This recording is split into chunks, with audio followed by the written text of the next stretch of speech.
Today I want to talk about what I consider to be a forgotten skill. If you are a prepper or if you have a prepared mindset, I think you should take this very seriously. But what I find is that in the prepping community, this is not often talked about, and I get the impression that many preppers, they feel that this is not important at all. Now, what's that skill I'm talking about there? Well, actually, I'm talking about walking. Something as simple as walking. Or to be more specific, your ability to carry a backpack for some distance. Your ability to relocate by foot. There is a lot that can be said and should be said about this.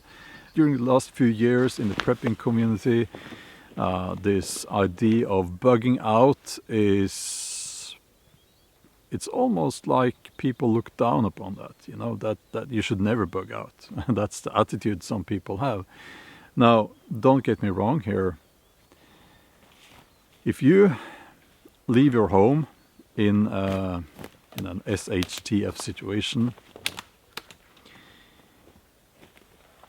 you're going to be possibly in pain. Let's just put it that way. It should never be your first option. But what I am trying to say here is that if we look around us in the world today, people become refugees. And they don't have a choice. For many people, it wouldn't have mattered if they had 10 years of food. They would have had to move anyway because of there are bombs falling and your country is being invaded, like in the Ukraine now. And I believe that we as people with a prepared mindset, we tend to underestimate the likelihood of something like that happening where we live. And I feel that we tend to overestimate our ability to stay put and defend what we have there. There is also the possibility of not having a car. What if someone steals your car? Well, your state could steal your car, or the army could steal your car in a SHTF situation. What if there are roadblocks? What if there are so many people trying to leave the city all at once by car so that the traffic isn't moving and the whole situation becomes quite dangerous? And what if there are no roads where you are going? Well, you will have to walk. I believe that we should consider leaving everything we have, as a last option, obviously, but we should not underestimate the likelihood of something like that happening in a crisis. Now, when I say it should be your last option, that does not mean that you should sit there and wait until it's too late. You should not sit there until the bombs start falling. You shouldn't sit there until the water starts rising inside your living room. And I think that the right time to leave will be before it feels like it's your last option. Because you need time to get away. So what I'm trying to say is that the right time to leave, the sensible time to leave, is probably before it feels like it's your last option. Because when you are 100% certain that this is my last option, I have to leave, by then it might be too late. Now, before I continue with this video, may I ask that you consider subscribing to this channel. Give the video a like if you like the video, and let me know what you think in the comments. it really helps the channel. I would like to add that we should also focus on our survival skills.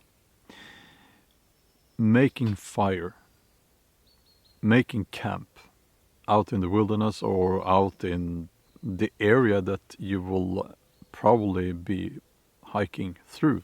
It's something that can be improved by training, and I think it's something that we should do. It's something that we should focus on. It's no good just sitting there.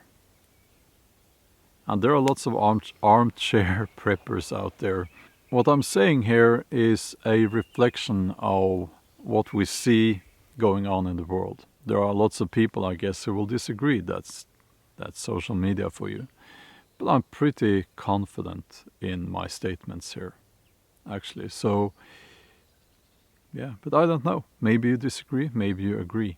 I will still say that walking is one of the most important skills for anyone with a prepared mindset. So are you mentally and physically able to stay out in the wilderness for several days? Have you done that before? Have you carried your bug out bag? If you have a bug out bag, have you carried that bug out bag for 10 miles? Have you tried to do that? My guess is most people's bug out bags are too heavy. Now our ancestors, your grandparents, they, well, at least here in Norway, they would walk a lot, you know. It was not that uncommon for children in Norway to walk for 1 or 2 hours to school and then and then back home for one or 2 hours. So people used to walk a lot. But the good thing is that it's very easy to increase your ability to move by foot. It's really easy. And if you're out of shape, it doesn't take that long to get into shape again. It's a wonderful day. And thank you for watching, if you're still watching. Don't forget to subscribe if you're not already a subscriber, and you might want to take a look at the video that should pop up on the end screen here as well. Have a wonderful day. I will continue my hike. Okay, bye.